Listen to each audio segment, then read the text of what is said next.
Hey there, people. Too Tall here again. Mind the sniffles. I got a cold, so I might start hacking or sneezing anywhere in here.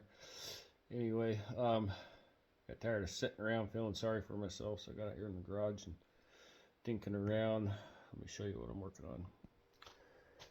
So here we got a 288. In a previous video, I had shared a little bit of what I had acquired at an old dealership, and I've gone back there a couple of times now and picked up some stuff. I got a lot of show and tell to do. I'll try to keep it mostly on this saw. So there was a set of cases that I picked up. I picked up a couple different sets, but this is a case half to a 181, 281.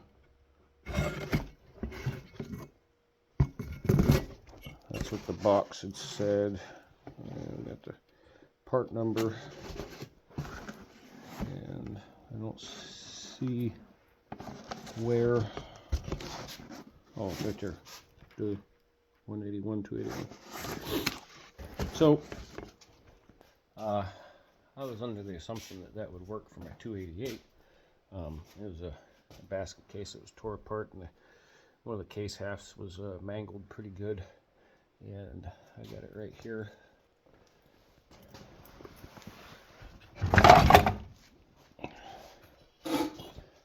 Well, somebody did not have a case splitter and used a pry bar on this thing.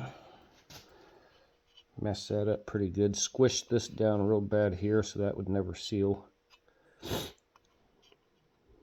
This half here had a boo-boo on it, but I think it was going to be okay. And this corner was broke off, which I welded a piece of plate on there. And after I get everything closed up, then I'll drill out for the mount. And for the one bolt hole, I have to drill and tap for the recoil. So hopefully that should work good. Not the prettiest weld there, but it'll work. It's always hard to weld to this cast. But anyway, so the conundrum that arose was I just jumped to the conclusion that these new 181, 281 cases would be the same. Everything would be the same as the 288. And the cases themselves are, but where I ran into problems was the bearing. Let me grab this.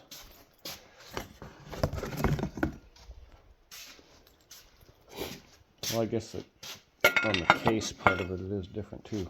So on the flywheel side, I didn't pay close enough attention and figure this out until, you know, I was in process and going, oh crap.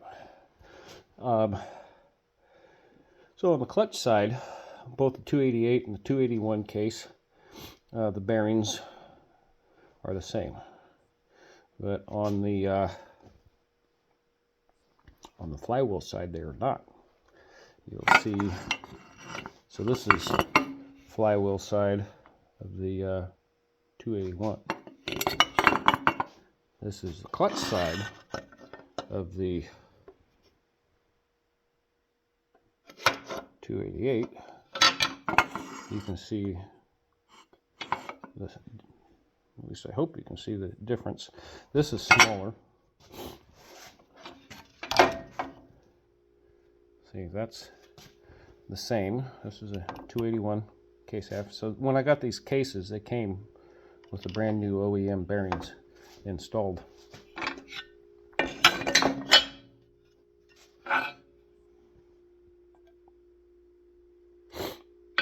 So these are the same. 288 that I'm holding, 281 on the bench.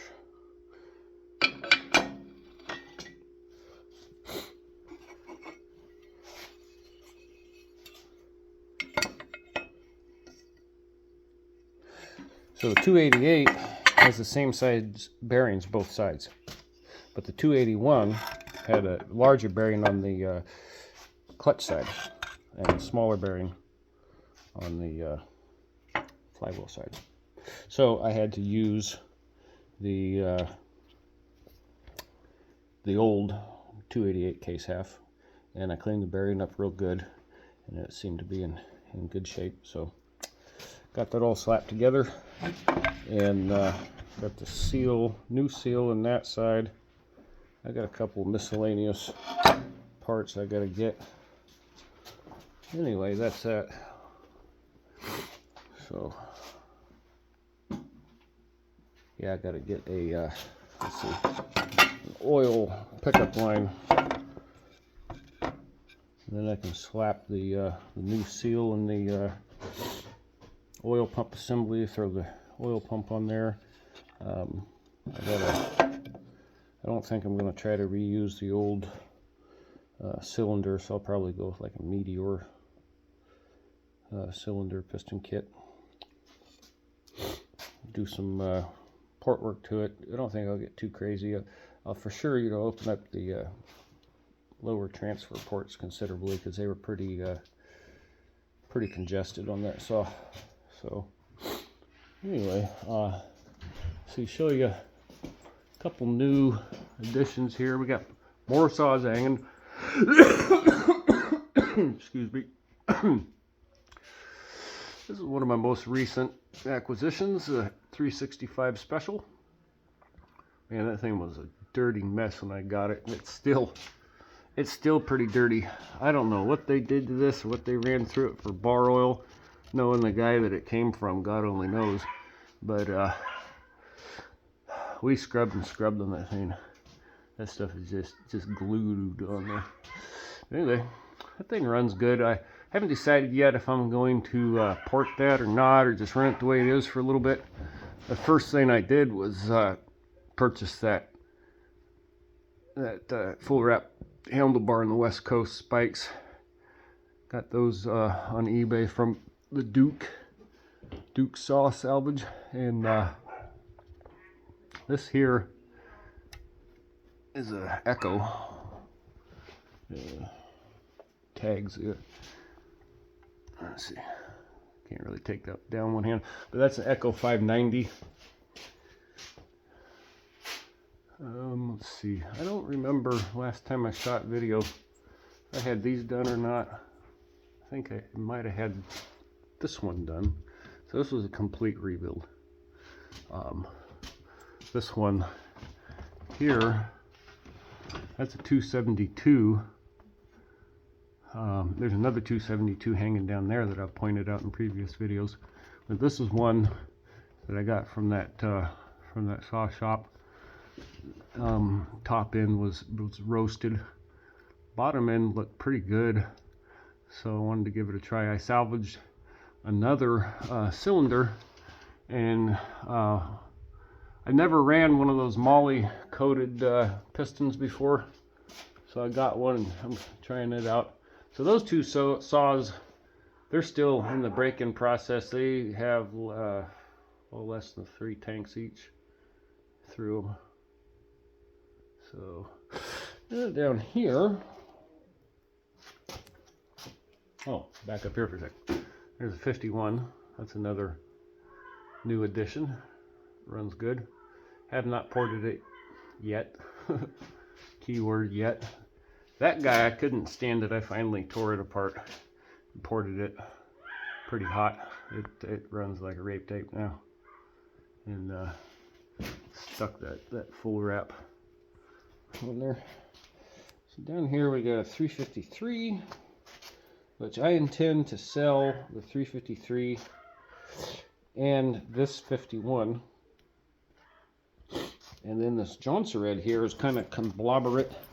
It was roasted. And so going through the bucket of parts I got, I stuck a top end off of a 350 on there, and of course I ported this one, and I think I might actually keep this one. I like the way this turned out, and the weight and power to power ratio of this saw, and the fact that this has a dished piston, so lower compression, easy starting. I think this would serve me very well in you know, in the trees, you know, in a chunk down situation. When I start getting into larger wood, and my little 35cc climbing saw is starting to get out of its league, then I can grab this and hack away. So I would love to start this up for you guys. I just gotta find a way to prop the phone. Let's see here. Here's my old wood chipper motor. I put a new, upgraded to a Honda, was a GS 630 or something like that. 24.5, 25 horse Honda motor. So let's see here. Get this set there.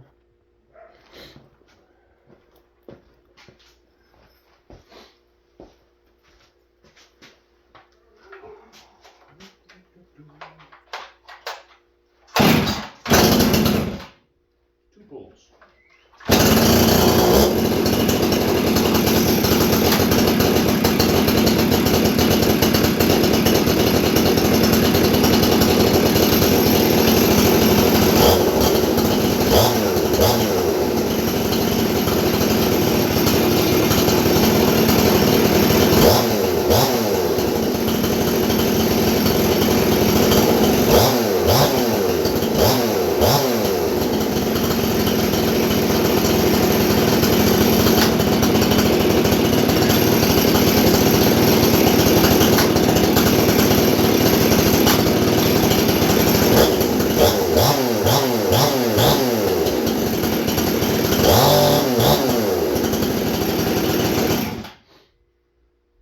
Driving me nuts, things racing like that.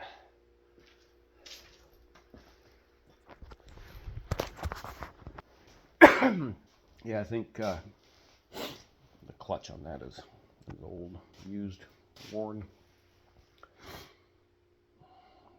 Once it warms up real good and idles down, I play with the idle on that thing a bunch, trying to get it to that change speed right, and it kind of calms down a little bit, but it still it acts like a worn clutch, because it you know, it sounds good, runs good, the auto response is good, so tells me, oh, that's set properly. Yeah, those springs get worn in the clutch and makes contact with the drum, and consequently you get that chain racing. So big annoyance for me. But anyway, so trying to look here and think what else I might have to share. Well, I guess that's it for now. So thanks for watching, and don't forget to click that thumbs up and subscribe, and I'll try to get more content out, and I got to get better about posting regularly. I always get a bunch of content up, and it's been a long time since I've put anything up. Anyway, y'all take care now, wherever you might be. Bye.